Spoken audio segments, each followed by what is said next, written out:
I'm going to take you on a little trip here. Today is Tuesday, July the 12th, and I'm going to be driving to a screening of Ghostbusters, and hopefully it's going to be a good movie. All right, we just got here over in the parking stall of where we're going to go see the movie. Going up.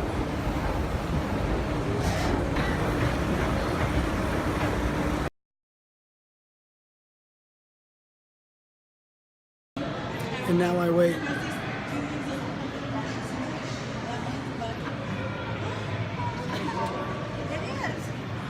Purge. Look who we have spot here. Obviously they're not afraid of any ghosts.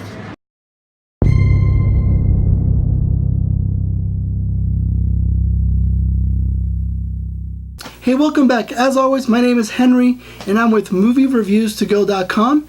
And today we're going to talk about Ghostbusters, and I have to tell you that the movie was so much better than I thought or hoped that it was going to be. You know, the marketing for this movie, I don't know what the heck they were doing. Like, honestly, what was the studio doing when they said, hey, you go and plan our marketing out and show all of our bad stuff? Okay, I actually didn't have a problem with the trailer. I was probably one of the few people that thought the trailer was fun. In fact, I think the trailer got me excited to want to see Ghostbusters. Anyways, directed by Paul Feig. You've seen him do stuff like Spy, also with Melissa McCarthy, and Bridesmaids with Melissa McCarthy and Kristen Wiig. Those two stars are also in Ghostbusters. Also Leslie Jones and Kate McKinnon.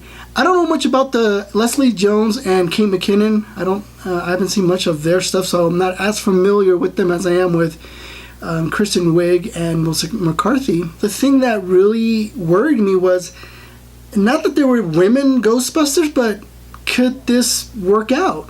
And you know what? It did. I was so happy because so the movie starts and we get the same classic feel and beginning of Ghostbusters like we did with the originals.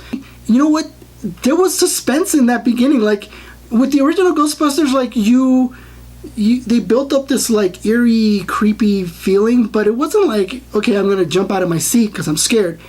With this one, it was like literally like you jumped. It really startled you, and I really liked that because it just started the movie off so well for me. It gave you like a little suspense factor, and then we jumped into the comedy, which is the comedy was the winner of this movie. This is what made the movie fun.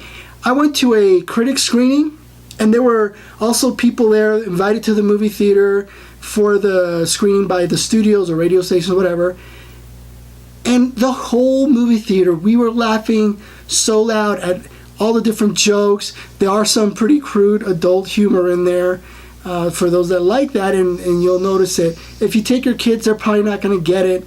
Some of them, maybe they will, teenagers. But the jokes were great, and every single one of the Ghostbusters in this just delivered their lines perfectly. It's a reboot. This is definitely a reboot. But they did a lot of homage to the original Ghostbusters, which was fun. But what I liked about the movie, the jokes. I liked the action. This movie had more action than the original Ghostbusters one. Seeing all their gadgets was cool. Chris Hemsworth as the receptionist. Now, that was a little weird. We all know him as Thor, right? That felt weird at first, but you know what? He's a good comedian. He played this stupid, dumb receptionist, and he did it throughout the whole movie. And I have to admit, there was one thing about that. It did get a little old towards the end of the movie, but you know what? I didn't let that bother me. I was still enjoying myself with the rest of the movie, and it's not like he was in it throughout so much in the movie that it really bogged it down. But you know, it got a little old. So I loved his timing was perfect. All his jokes were great. His mannerism, and then he does something that I've never seen him do in any movie. If you have, let me know, because I don't think I've seen it, and I don't want to spoil what that is. So I'm going to let you guys watch it and tell me what you thought of that. And I know you'll figure it out when you see the movie. Their chemistry made the movie. You know what? Everybody that was like worried about that this movie was going to be terrible, and all the naysayers and all the bad comments, and you know what? Put that to rest, because this movie did better, and it was a great movie to watch. So do not worry about going to see it. You will have a good time. You may find stuff in there that you will nitpick here and there, but you know what? You'll still have a good time. You're going to walk out of that movie like I did and say, my goodness, that was a great movie. I am so glad I went to this. The people that are going to not like it are going to be the ones that basically love the old Ghostbusters. They're like, oh, we can't replace that. This is a classic. Great. I grew up with the old Ghostbusters. I love the original Ghostbusters. I have both the first and the second Ghostbusters movies. Special effects are great. The fight scenes in it are great. The gadgets are great. The comedy is great. You're going to have fun. So go watch Ghostbusters. Let me know what you think down below. And if you like all my reviews, especially this one, give me a thumbs up. Also, if you're new to my channel, please subscribe. I want to be able to reach more people and let them get an experience to a movie they may not be able to watch because a critic told them that it was bad or because the lighting was in the wrong place. Hey, my lighting's horrible, so thanks again for coming. And I'm going to release more reviews. I still have my July update of movies coming for this month, so watch for that. Also, check out my previous reviews. I'm going to put those at the end of this video so you can watch those. And I hope that you're watching movies because I know I am.